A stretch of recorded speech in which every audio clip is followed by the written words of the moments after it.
Sports bike segment ನೇ change ಮಾಡಿದ ಗಾಡಿ ಯಾವ್ದಂದ್ರೆ ಇದೇ ಗಾಡಿ. ಸ್ಪೀಡ್ ಬಗ್ಗೆ ಮಾತ್ರ ಅಲ್ಲ, ಈ ಗಾಡಿ ಬಂದ್ಬಿಟ್ಟು ಕಂಪ್ಲೀಟ್ ಪ್ಯಾಕೇಜ್ ಗುರು. ಈಗ ಬರೋ ಗಾಡಿನೆಲ್ಲ ಹಂಗೆ ಮಲಗಿಸೋ ಕೆಪಾಸಿಟಿ ಇರೋದು ಈ ಗಾಡಿಗೆನೆ.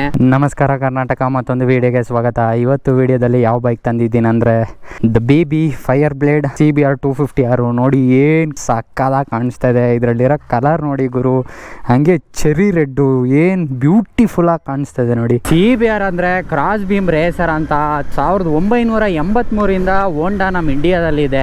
CBR 125 ಇಂದ CBR 1000 RRR ವರೆಗೂ ಇದೆ. ಈ ಗಾಡಿ ಮಾತ್ರ ಕ್ರೇಜಿ ಆಗಿ ಬಿಟ್ಟಿದ್ರು ಗುರು. ಈ ಗಾಡಿ 2011 ಅಲ್ಲಿ ಲಾಂಚ್ ಮಾಡಿದ್ರು. ಈ ಗಾಡಿ ಇಂಟರ್ನ್ಯಾಷನಲ್ ಮಾರ್ಕೆಟ್ ಅಲ್ಲಿ ಯಾವಾಗ ಲಾಂಚ್ ಮಾಡಿದ್ರು ಅವಾಗ ಇಂಡಿಯನ್ ಮಾರ್ಕೆಟ್ ಅಲ್ಲೂ ಲಾಂಚ್ ಮಾಡಿದ್ರು.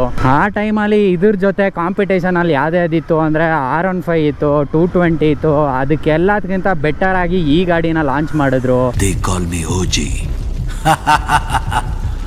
Original gangster. ಇದರಲ್ಲಿರೋ ಇಂಜಿನ್ ಬಂದ್ಬಿಟ್ಟು 249cc 26 bhp ಮತ್ತೆ 22 Nm ಟಾರ್ಕು.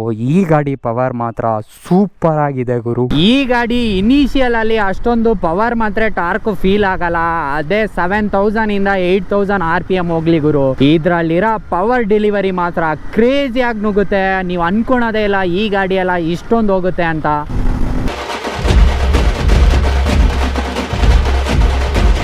ಎಳ್ದು ಬಿಸಾಕ್ತಾ ಇದೆ ಇದರಲ್ಲಿರೋ ಪವರು. ಹೋಂಡಾ CBR 250R ಬಂದ್ಬಿಟ್ಟು ಇದು ಬೇರೆ ಸ್ಪೀಡ್ ಬಗ್ಗೆ ಮಾತ್ರ ಅಲ್ಲ, ಈ ಗಾಡಿ ಬಂದ್ಬಿಟ್ಟು ಕಂಪ್ಲೀಟ್ ಪ್ಯಾಕೇಜ್ ಗುರು. ಸ್ಪೋರ್ಟ್ಸ್ ಬೈಕ್ ಲುಕ್ ಇದೆ, ಒಂಥರ ಟೂರಿಂಗ್ ಕಂಫರ್ಟ್ ಇದೆ. ಇದು ಹೋಂಡಾದಲ್ಲಿ ಮೇನ್ ಆಗಿ ಹೋಂಡಾದಲ್ಲಿ ರಿಲಯಬಿಲಿಟಿ ಇದೆ ನೋಡಿ. ಇಂಜಿನ್ ಎಷ್ಟು ಲಕ್ಷ ಕಿಲೋಮೀಟರ್ ಓಡಿದ್ರೆ ಕೂಡ ಈ ಗಾಡಿ ಸ್ಮೂತ್ ಆಗಿ ಹೋಗುದು ಗುರು. ಅದೇ ಇದರಲ್ಲಿ ಇಷ್ಟ ಆಗೋದು. ಹೋಂಡಾ ಅಂದ್ರೇನೆ ಸ್ಮೂತ್. ಇದರಲ್ಲಿರೋ ಇಂಜಿನ್ ಮಾತ್ರ ಸಿಕ್ಕಾಪಟ್ಟೆ ಸ್ಮೂತ್ ಆಗಿದೆ ಗುರು. ಹಂಗೆ ಬಟರ್ ಸ್ಮೂತ್ ಆಗಿದೆ. ಇದು ಏನಕ್ಕೆ ಇಷ್ಟೊಂದು ಸ್ಮೂತ್ ಆಗಿದೆ ಅಂದ್ರೆ ಇದರಲ್ಲಿರೋ ಫ್ಯೂಲ್ ಇಂಜೆಕ್ಷನ್ ಬಂದ್ಬಿಟ್ಟು ಪರ್ಫಾರ್ಮ್ಡ್ ಫ್ಯೂಲ್ ಇಂಜೆಕ್ಷನ್ ಅಂತ. ಅದರಿಂದ ಈ ಗಾಡಿ ಸಿಕ್ಕಾಪಟ್ಟೆ ಸ್ಮೂತ್ ಆಗಿ ಹೋಗುತ್ತೆ.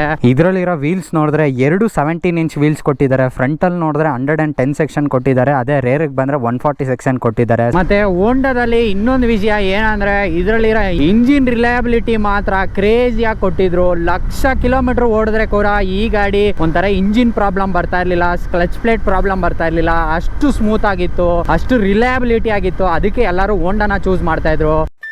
ಆಕ್ಟಿವ್ ಒನ್ ಕೂಡ ಅಷ್ಟೇ, ನೀವು ತುಂಬಾ ಆಕ್ಟಿವ್ ಒನ್ ನೋಡಿರ್ಬೋದು. ಯಾಕಂದ್ರೆ ಅದರಲ್ಲಿರೋ ಸ್ಮೂತ್ ಮಾತ್ರ ಅದರಲ್ಲಿರೋ ರಿಲಯಬಿಲಿಟಿ, ಅದಕ್ಕೆ ಎಲ್ಲರೂ ಒಂಥರ ಹೋಂಡಾನ ಚೂಸ್ ಮಾಡ್ತಾರೆ. ಇದರಲ್ಲಿರೋ ಲೈಟು ಇಂಡಿಕೇಟರ್ಸ್ ಎಲ್ಲ ಹ್ಯಾಲೋಜನ್ ಬಲ್ಬ್ ಕೊಟ್ಟಿದ್ದಾರೆ ನೋಡಿ. ಇದರಲ್ಲಿರೋ ಮಿರರ್ ನೋಡಿ ಏನ್ ಸಕ್ಕತ್ತಾಗಿ ಕಾಣಿಸ್ತಾ ಇದೆ. ಇದೇ ಒಂಥರ ಮೈನ್ ಲುಕ್ ಆಗಿದೆ. ಮಿರರ್ ಅಷ್ಟೇ, ವೈಸರ್ ಕೂಡ ಅಷ್ಟೇ. ಇದರಲ್ಲಿ ಒಂದು ಸಪ್ರೇಟ್ ಲುಕ್ ಕೊಡುತ್ತೆ ಈ ಗಾಡಿಗೆ.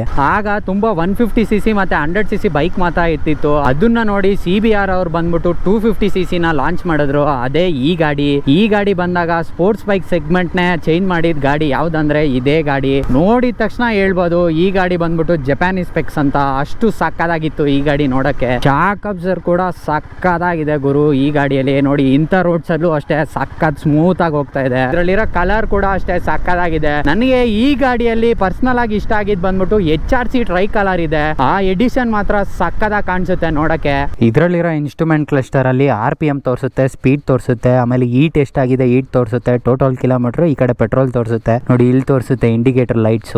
ಇವಾಗ ಬಿಡ್ದಾರ ಗಾಡಿನೆಲ್ಲ ನೋಡಿ ಎಲ್ರು ಏನ್ ಹೇಳ್ತಾ ಇದಾರೆ ಅಂದ್ರೆ ಸರ್ವಿಸ್ ಕಾಸ್ಟ್ ಜಾಸ್ತಿ ಆದ್ರೇನೋ ಪರವಾಗಿಲ್ಲ, ಸ್ಪೇರ್ ಪಾರ್ಟ್ ಸಿಕ್ಕಿಲ್ಲ ಅಂದ್ರೇನೋ ಪರವಾಗಿಲ್ಲ, ಈ ತರ ಗಾಡಿಗಳನ್ನ ಮಾಡ್ಕೊಂಡಿರ್ಬೇಕು ಅಂತ ಆಸೆ ಪಡ್ತಾವ್ರೆ. ಯಾಕಂದ್ರೆ ಇದ್ರಲ್ಲಿರೋ ರಿಲಯಬಿಲಿಟಿ ಗುರು, 1,00,000 ಕಿಲೋಮೀಟರ್ ಓಡಿದ್ರೆ ಕೂಡ ಇದ್ರಲ್ಲಿರೋ ರಿಲಯಬಿಲಿಟಿ, ಇದ್ರಲ್ಲಿರೋ ಇಂಜಿನ್ ಸ್ಮೂತ್ ಯಾವ ಗಾಡಿಯಲ್ಲೂ ಇರ್ಲಿಲ್ಲ. ಅದಕ್ಕೆ ತುಂಬಾ ಜನ ಇವಾಗ ಚೂಸ್ ಮಾಡೋದು ಈ ಗಾಡಿಗಳು ಹಿಡ್ಕೊಬೇಕಂತ ಚೂಸ್ ಮಾಡ್ತಾರೆ ನೋಡಿ. ಈ ಗಾಡಿ ಡಿಸೈನ್ ಬಂದು ಇನ್ಸ್ಪೈರ್ ಆಗಿರೋದು ಬಂದ್ಬಿಟ್ಟು ಹೋಂಡಾ VFR 1200 ಇಂದ. ಅದು ಸೇಮ್ ಇದೇ ತರ ಇನ್ನೂ ದೊಡ್ಡದಾಗಿರುತ್ತೆ, 1200cc. ಸೇಮ್ ಅದೇ ತರ ಇದನ್ನ ಇನ್ಸ್ಪೈರ್ ಮಾಡಿ ಈ ಗಾಡಿನ 250cc ಅಲ್ಲಿ ಬಿಟ್ಟಿದ್ದಾರೆ. ಈ ಬೈಕ್ ನ ಇದಕ್ಕಿಂತ ಜಾಸ್ತಿ CC ಇರೋ ನಿಂಜಾ 300, KTM RC 390ಗೆ ಕಂಪೇರ್ ಮಾಡ್ತಾ ಇದ್ರು. ಯಾಕಂದ್ರೆ ಈ ಗಾಡಿ ಅಷ್ಟೊಂದು ಹೆಸರು ಮಾಡಿತ್ತು. ನೋಡಕ್ಕೂ ಕೂಡ ಒಂಥರ ಸ್ಪೋರ್ಟ್ಸ್ ಬೈಕ್ ಲುಕ್ ಅಲ್ಲಿ ಸಕ್ಕದಾಗಿತ್ತು. ಮಿರರ್ ವಿಸಿಬಿಲಿಟಿ ಕೂಡ ಅಷ್ಟೇ ಗುರು, ಸಕ್ಕದಾಗಿ ಕೊಟ್ಟಿದ್ದಾರೆ ಈ ಗಾಡಿಯಲ್ಲಿ ನೋಡಿ. ಇದ್ರ ಎಕ್ಸಾಸ್ಟ್ ನೋಟ್ ತೋರಿಸ್ತೀನಿ.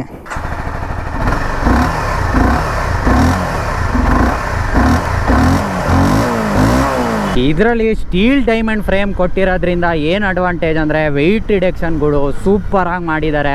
ಅದಕ್ಕೆ ಈ ಗಾಡಿಯಲ್ಲಿ ಅಷ್ಟೊಂದು ಪವರ್ ಆಗಿ ಹೋಗೋದು ಸೂಪರ್ ಆಗಿದೆ ಓಡ್ಸಕ್ಕೆ ಕೂಡ. ಈ ಗಾಡಿ ECU ಅಲ್ಲಿ ಆಗ್ಲೇ ಕ್ಲೋಸ್ ಲೂಪ್ ಸಿಸ್ಟಮ್ ಅಂತ ಇತ್ತು. ಈಗ ಬರೋ ಗಾಡಿನೆಲ್ಲ ಹಂಗೆ ಮಲಗಿಸೋ ಕೆಪಾಸಿಟಿ ಇರೋದು ಈ ಗಾಡಿಗೆನೆ. ಕರ್ವಿಂಗ್ ಗುರು, ಈ ಗಾಡಿಯಲ್ಲೆಲ್ಲ ಕರ್ವಿಂಗ್ ಮಾತ್ರ ಹೆಂಗ್ ಮಾಡ್ಬೋದು ಅಂದ್ರೆ ಕ್ರೇಜಿಯಾಗಿ ಮಾಡ್ಬೋದು ನೋಡಿ. ಟರ್ನ್ ಮಾಡ್ಬೇಕಾದ್ರೆ ಎಲ್ಲ ಕೈ ಸ್ವಲ್ಪ ಟಚ್ ಆಗುತ್ತೆ, ಎಕ್ಸ್ಲೀಟರ್ ಕೊಡೋಕೆ ಸ್ವಲ್ಪ ಕಷ್ಟ ಆಗುತ್ತೆ. ಇನ್ನೊಂಚೂರು ಸ್ವಲ್ಪ ಇನ್ನೊಂಚೂರು ಆ ಕಡೆಗೆ ಇದ್ದಿದ್ರೆ ಹ್ಯಾಂಡ್ಲ್ ಚೆನ್ನಾಗಿರ್ತಾ ಇತ್ತು. ಇದ್ರಲ್ಲಿರೋ ಫ್ಯೂಲ್ ಕೆಪಾಸಿಟಿ ಬಂದ್ಬಿಟ್ಟು 13 ಲೀಟರ್ ಕೊಟ್ಟಿದ್ದಾರೆ. ಇದ್ರಲ್ಲಿ ಮೈಲೇಜ್ ಹೇಳಕ್ ಹೋದ್ರೆ ಹೈವೇಗೆ ಎತ್ಕೊಂಡು ಹೋದ್ರೆ ಒಂದು 30-35 ಕೊಡುತ್ತೆ. ಅದೇ ಸಿಟಿ ಒಳಗಡೆ ಓಡಿಸಿದ್ರೆ ಎಲ್ಲ ಒಂದು 28-30 ಕೊಡ್ಬೋದು. ಬ್ರೇಕಿಂಗು ಅಷ್ಟೇ ಗುರು, ಬ್ರೇಕಿಂಗ್ ಅಲ್ಲಿ ಕಾನ್ಫಿಡೆನ್ಸ್ ಮಾತ್ರ ಸಕ್ಕದಾಗಿ ಬರ್ತಾ ಇದೆ. ಹಿಡ್ದಿದ ತಕ್ಷಣ ಹಂಗೆ ಪಚಾಕ್ ಅಂತ ನಿಂತ್ಕೊಂತ ಇದೆ. ಬ್ರೇಕಿಂಗ್ಸ್ ಬಗ್ಗೆ ಮಾತೇ ಆಡಂಗಿಲ್ಲ. ಇದ್ರ ಜೊತೆ CB300R ಇತ್ತು, CB300F ಕೂಡ ಆಯ್ತು. ಆದ್ರೆ ಇದ್ರಲ್ಲಿ ಬರ್ತಾ ಇದ್ದಿದ್ ಮಜಾ ಅದ್ರಲ್ಲಿ ಯಾವ್ದ್ರಲ್ಲೂ ಬರ್ತಾ ಇರ್ಲಿಲ್ಲ ಗುರು. ಇದು ಓಡ್ಸಕ್ಕೆ ಮಾತ್ರ ಕ್ರೇಜಿ ಫೀಲಿಂಗ್ ಕೊಡ್ತಾ ಇತ್ತು. ಇದ್ರಲ್ಲಿರೋ ಸ್ಪೋರ್ಟ್ಸ್ ಬಾಡಿ ಎಲ್ಲ ಹಂಗೆ ಎದ್ದಿ ಲುಕ್ ಕಾಣಿಸ್ತಾ ಇತ್ತು. 90s ಕಿಡ್ಸ್ ಗಳು ಇವಾಗ ಕೂಡ ಈ ಗಾಡಿ ನೋಡಿದ್ರೆ ಒಂಥರ ಅವ್ರ ಮುಖದಲ್ಲಿ ಖುಷಿ ಬರುತ್ತೆ. ಈ ಗಾಡಿ ಎಲ್ಲ ಅವ್ರಿಗೆಲ್ಲ ಸಿಕ್ಕಾಪಟ್ಟೆ ಇಷ್ಟ ಕೂಡ ಆಗಿತ್ತು. ನಮಗ್ ಚಿಕ್ಕ ವಯಸ್ಸಿರ್ಬೇಕಾರೆ ಆಗ ನಮ್ಗೆ ಈ ಗಾಡಿ R15 ನೋಡ್ಬೇಕಾರೆ ಎಲ್ಲ ಒಂಥರ ಏನೋ ಸೂಪರ್ ಬೈಕ್ ತರ ಅನ್ಸ್ತಾ ಇತ್ತು. ಈ ಗಾಡಿನೆಲ್ಲ ನೋಡಿದ್ರೆ ಏನೋ ಒಂಥರ ಖುಷಿ ಆಗ್ತಾ ಇತ್ತು ಅವಾಗ.